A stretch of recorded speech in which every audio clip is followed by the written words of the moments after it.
Okay, so this is going to be for just general hip stability, mobility, which will in turn help with any knee, ankle, kind of stuff down the kinetic chain. So yeah, if you struggle with any joint area in the lower body, this would be a great place to start. So what we're going to start with, coming onto your side, you could support your head any way you want to. I'm going to do it like this just to show. Stack the hips, stack the rib cage, stack the shoulders. You want to create as much length as you can from where the top of your hip bone is to the bottom of your rib cage, so we're not kind of side bending. Okay, so once you have that, knees at a 90-degree angle, we're going to start with the top leg coming up in parallel. You're going to keep lifting that leg as high as you can until you start to feel the pelvis turning back. So we don't want to go that far that the pelvis turns. You then want to keep the leg lifted here, start to internally rotate from the top of your thigh bone. That leg's then going to start to come behind you, and then ideally as it comes to the back, the knee is going to spiral down. You'll find internal rotation, and we repeat. Okay, so you're just circling the joint. These are called CARs. They stand for controlled articular rotations in the hip joint. And instead of just thinking about getting through the circle, you really want to emphasize those sticky spots. So if you come to an edge where you're like, ugh, like I don't have the range of motion there, you're going to slow it down. Think of juicing it out, like allowing that joint to really spiral in its socket. Okay, so we're just going to do about 4 to 5 in each direction.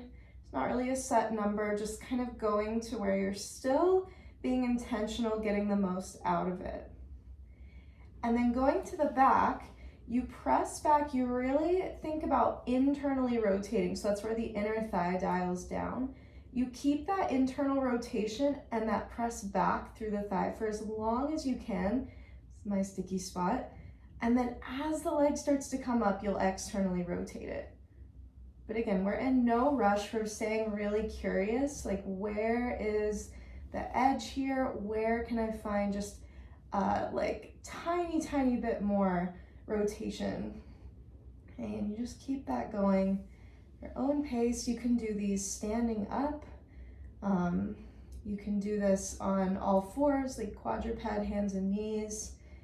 But yeah, lots of options. I find that this one is a good one to start with because you kind of get that feedback of like where your pelvis is. Okay, from here, we're just gonna flip right over, do that on the other side. So same thing, set it up, 90-degree angle with the knees, try to create that length through the top hip. Leg comes forward, you externally rotate for as long as you can. When you can't anymore, you start to turn from the top of that thigh bone to bring the leg behind you. Okay. Stuff that you may feel as you're increasing your range of motion at the hip joint, you might start to feel a little hamstring cramp, especially as the leg starts to come behind you into extension. If that's the case, that's okay, right? You don't have to go all the way to where it's like a very intense cramp, but that's a sign that you're getting more internal rotation, right? More capacity for that joint to go in and out. We're making more space in like the joint capsule itself. So it's not a bad thing, but obviously we're not like pushing through to a point where we're clenching our jaw, not, able to breathe as well. Okay, so they'll go to the back, press the thigh bone back, internal rotation until you can't anymore. All right, this is one of the best things that you can do for your long-term hip health. And anytime there's a knee issue, it's likely coming from an issue either at the hip joint or the ankle joint. Most of the time both, some sort of dysfunction there. So if you have knee stuff, this is a great thing to work on as well. Okay, good. Let's do one more here.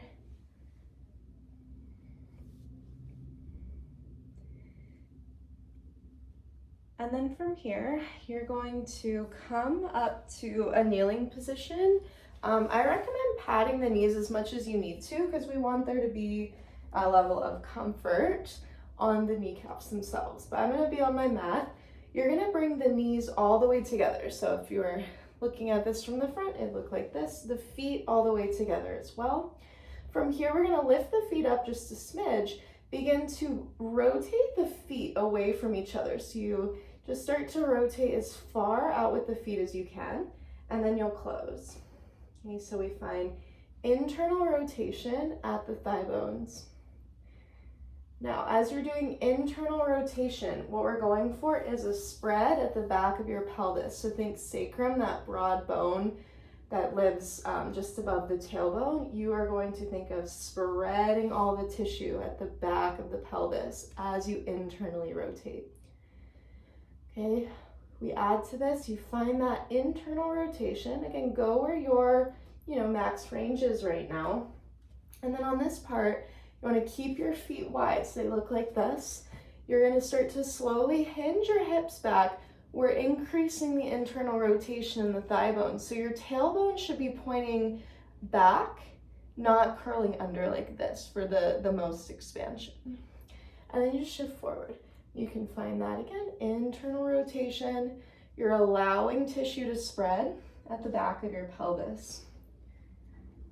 I find that especially with fascia, it's good to just go in with like a curiosity. So as you're finding these new positions, maybe they're new to you, you're here in internal. As you're going back, it doesn't matter what the end position is. What matters is you're feeling every little increment that you push back, your pelvis is spreading wider, right? So it's kind of like as we shift back, something else is opening.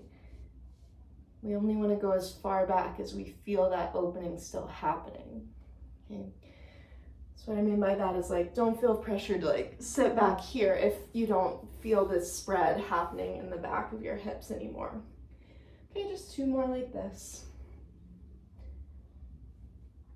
Internal wide sit bones broaden across the sacrum. Really let your glutes relax.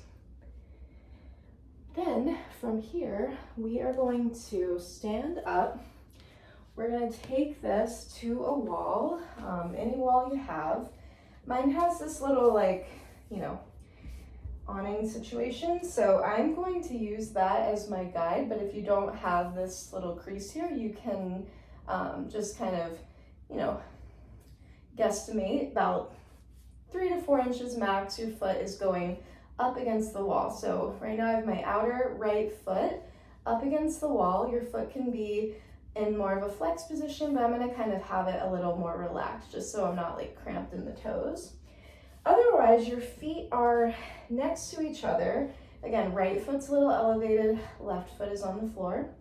Now what we're gonna do is start to push the feet down and out. So it's like you're energetically trying to push the feet away from each other. As you do that push apart, you're gonna take a squat back. And then we're gonna push through that standing leg, that left foot, to come up, okay? So I cued the feet pushing apart, but in reality, that you'll feel that a little bit. In reality, it's really your thigh bones pushing away from each other. So right thigh bones trying to push towards your wall, left thigh bones pushing in the opposite direction. Okay. Point of contact on the wall isn't super particular. Like I can't feel my right thigh on the wall. That's totally fine. It's kind of living more like outer shin. Point is that whatever point of contact you have, pushing out. Okay. Really important. You'll start to feel things happening in this kind of posterior left hip. Okay, we're doing that for 3 more.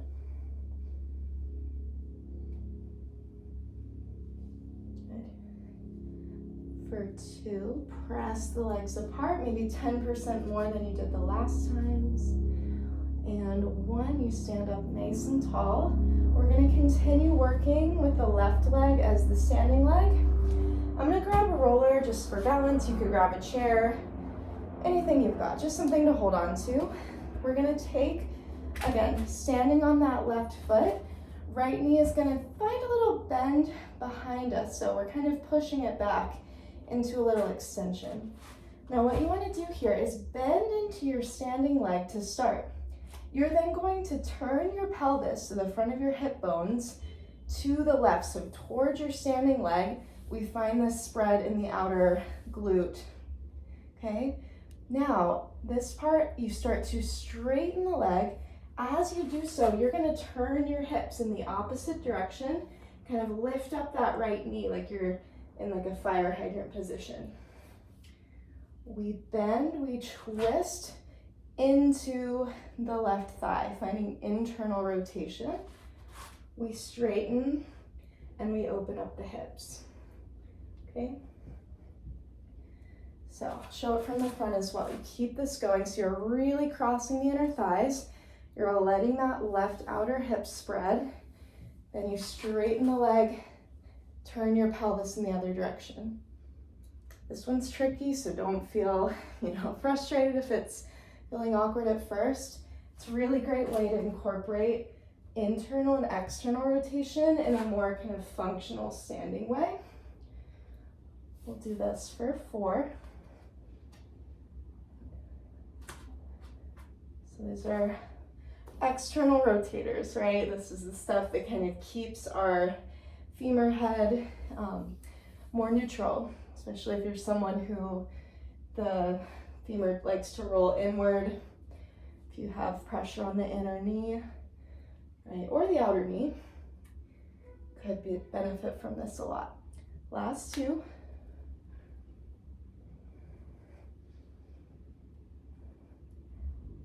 Whew, okay, you set that down. You could do another round of both of those, right? But for now, we're just gonna take it on the other side. Going back to the wall, you've got your right foot on the floor. Left foot's coming up. Again, loose left foot, like we're not really super invested in exactly where the foot is, just as long as you can feel that spread apart. Right foot pushing out, left foot pushing out, you squat back. Okay. And we're working on a hinge in the hips, so as you go down, pelvis goes back in space, right? Like you're really trying to get it behind your right heel. And as you're doing this, whatever point of contact you've got on the wall, you're gonna press into it 5 to 10% more each time you go down. Just see what kind of outer hip tissue you can access. Yeah, if you were feeling really fancy here as you came up, you could add a little lift in that standing leg, melt it down. Tons of options, right? Just adding on if you want. Okay, we're just gonna go for 4. Push that left leg towards the wall as much as you can. For 2, you might need to play with how close you are to the wall as well. If you need to get closer, you do that. Woo, okay, you come down. Grab your balancing tool, a wall you could use as well. Standing on our right foot. You are going to lift that back knee up. So in this case, the left leg is coming up behind me. From here, bend your standing leg. Begin to twist. So your pelvis, front of the hip bones, are gonna turn to the right into that standing leg. You're crisscrossing like you're squeezing your inner thighs together. You're then gonna straighten the leg and slowly open the knee up to the other side. We bend, we twist, and we open. Okay, feeling the pelvis rotating around the top of the femur. And if you're someone that a visual kind of helps you to picture that, I really suggest looking up like exactly where the top of your thigh bone kind of plugs into your pelvis, because sometimes what we're kind of picturing can be a little bit off. The thigh bone's not way out here necessarily, that's like the very outside of it. It's plugging right into almost the middle of like the front of our pelvis towards the pubic bone. So just kind of look that up and see, you know, if you can have a clearer visual of exactly where you're trying to rotate from. Okay, 2 more. These are really hard. Oh.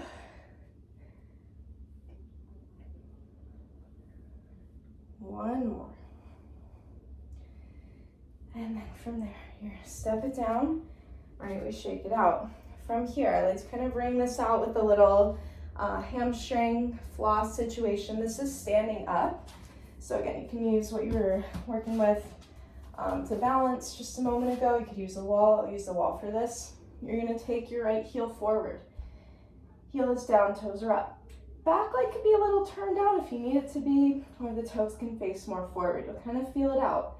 The key here, your front heel pushes down first into the ground, and then it energetically is pulling back. So it's like it's dragging back on the mat without actually moving. Once you have that, you're gonna slowly pull the hips back, okay? Like you're trying to stretch from your heel to your right sit bone, and then you shift forward. So if you have a lot of range, you might need to slide your hands on something a little lower. Yes. So opening up.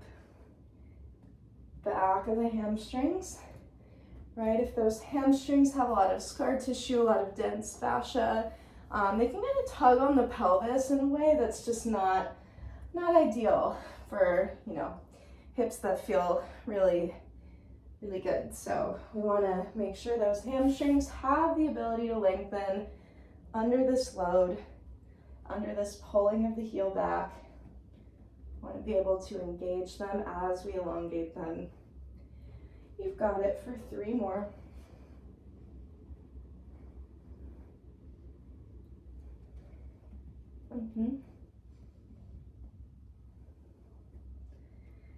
Good, and then I'm just going to pull back. From here, you're just going to take a little tail wag, so keep dragging your heel back, let your tail wag right to left. Okay, imagine like all of that fascia, all those fibers, back of your pelvis just spreading, making room for the thigh to insert back deep into the back of the socket. And then we stand up, yeah, just gonna feel it out. You're gonna take the left foot forward. You can do the same thing. We're pulling the heel back, pushing it down, sending the hips back. And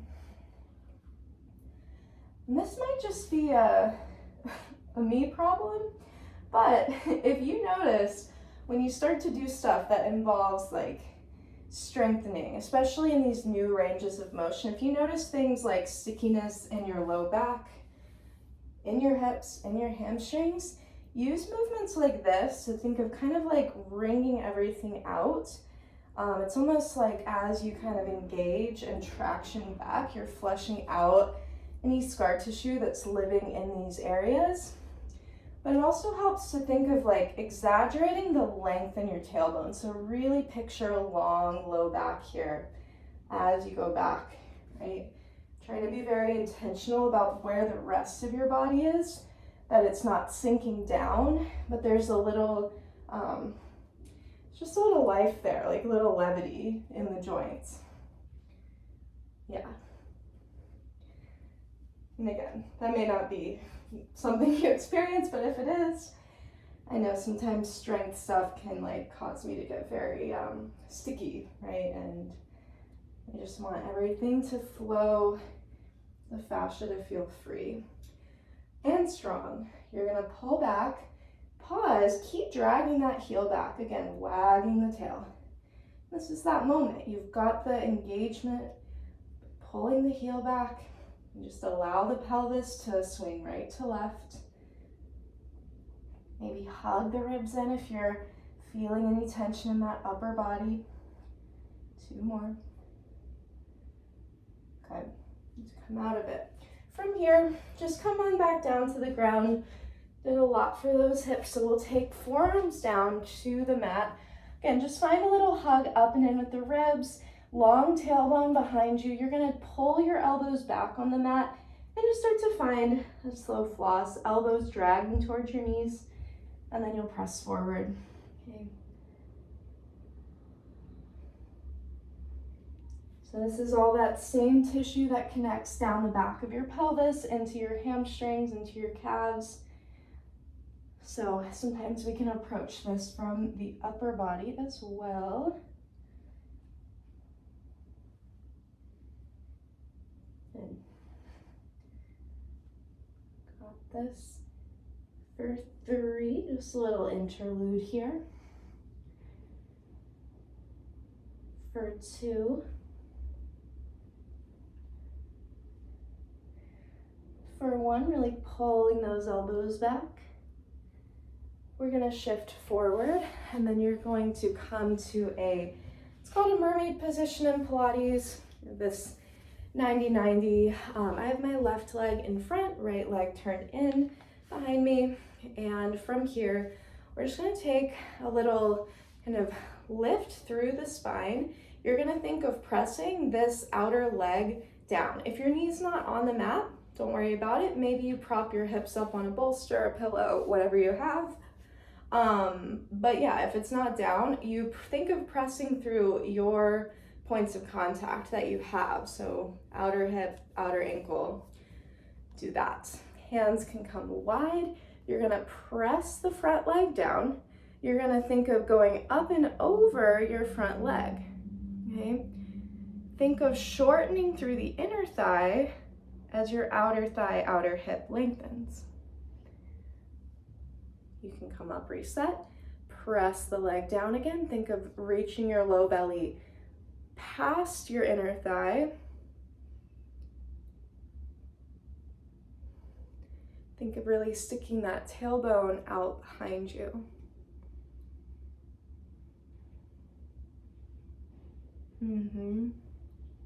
One more like that. We're gonna stay. Press into your front leg. Find that ability to light up the outer thigh while shortening the tissue on the inner thigh. And then you can keep that pressure and just kind of wave your chest side to side. Yeah. From here, we're gonna take the left hand down to just kind of a diagonal line from your shoulder, okay? You're gonna think of pushing down through your points of contact. In this case, that'll be the front leg, the back leg, your hips are coming up. We're gonna push through this left hand as well. All in one piece, push down, you'll lift the hips up, we'll stretch the top arm up and over. You lower down with control. And then again, you push down through those legs, down through that hand to lift up. Okay.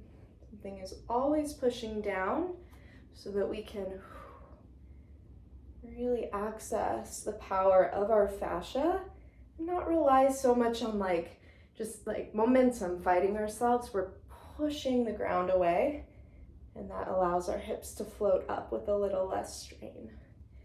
2 more.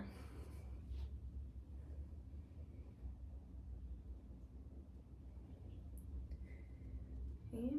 Pushing down to go up, you stay, you reach the arm overhead. Nice deep inhale, exhale, we lower, okay? We'll switch sides.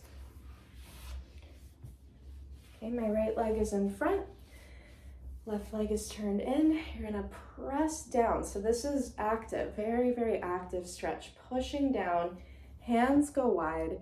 Keep pushing down as you lengthen your low belly past your inner thigh towards the front of your shin, and then you can come out of it, okay? Same thing kind of with everything, right? If the angle doesn't work for you, adjust it slightly. See where maybe you could adjust your kneecap more forward, more out to the side. So rather than just saying, right off the bat, oh, this movement, maybe it's not right for my body or my body can't do it. It may be true for you, but I always, want people to find those angles that work best for them. This is a really good way to access some fascia that's kind of hard to reach, right? And of course we don't force things that don't feel right, but we also can kind of give ourselves a chance to maybe find a way that works for us before we tell our bodies that they're not capable of doing a certain position ever in any capacity. Yeah, that's more me talking to myself, but if that resonates, just think about it.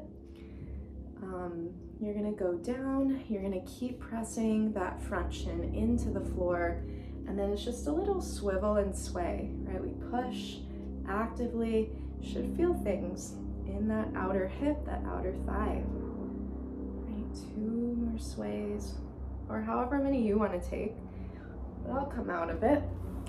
Whew. Right hand's gonna reach out. We're just kind of rolling the bicep forward, rolling that shoulder head back. Okay, you're gonna push through those legs, push through the hand to lift the hips up. You're gonna lower down. So we get a nice little external rotation in the front leg, a little internal rotation in the back.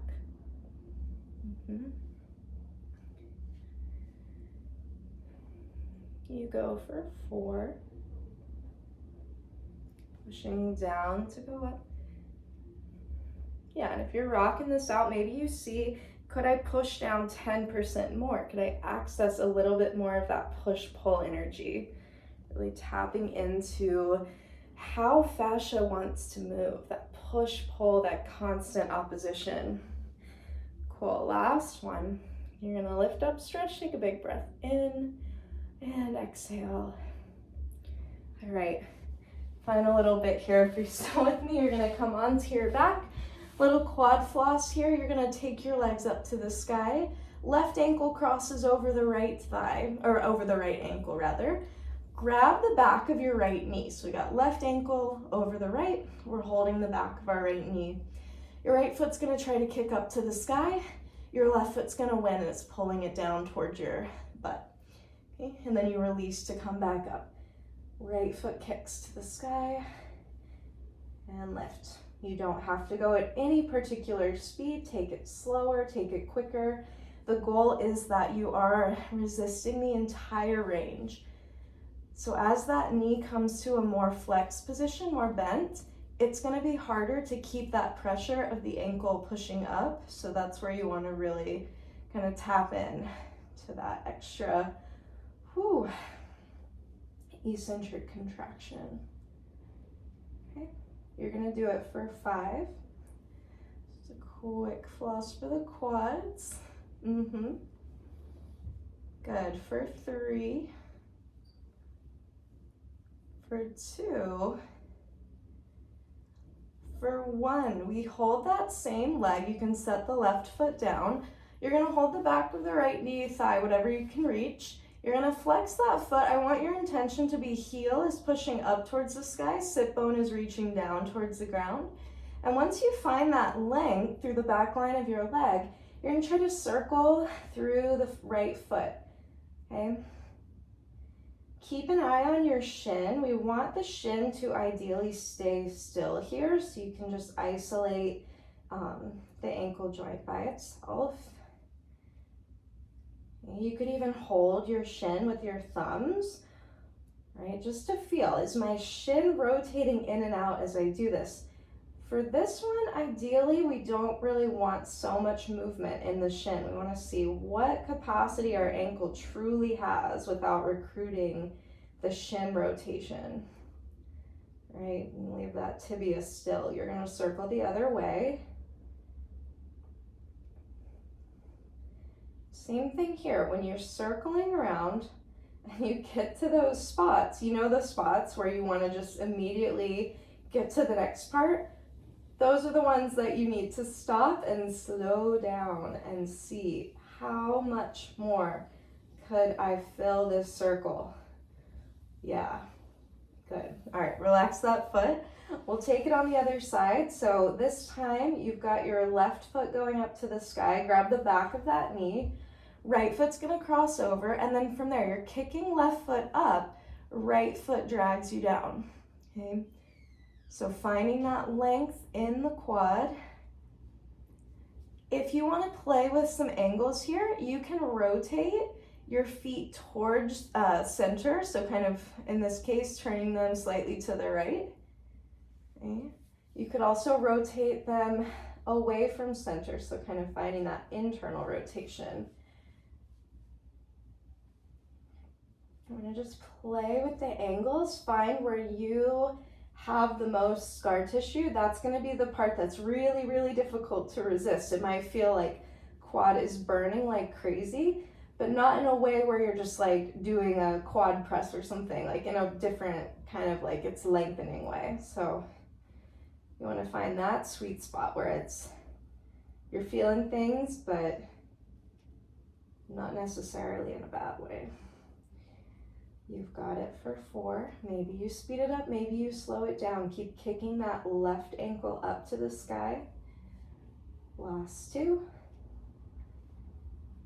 And for 1, from here, take your right foot down, left foot comes to the sky. We flex the foot. We try to reach our heel away from our sit bone.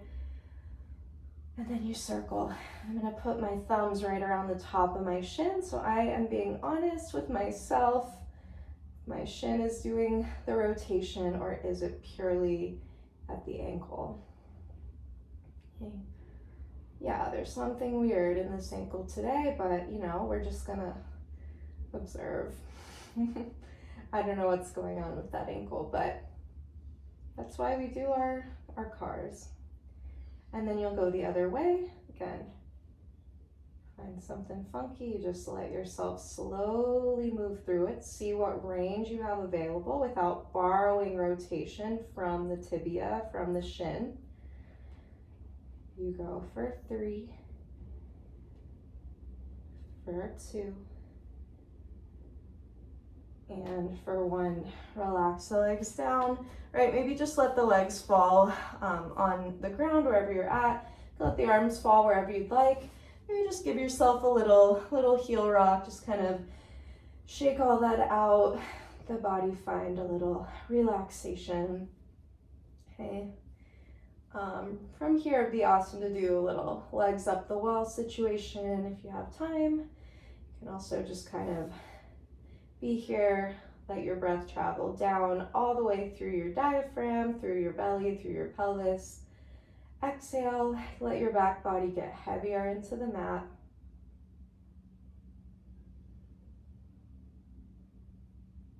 One more time, just big exhale out.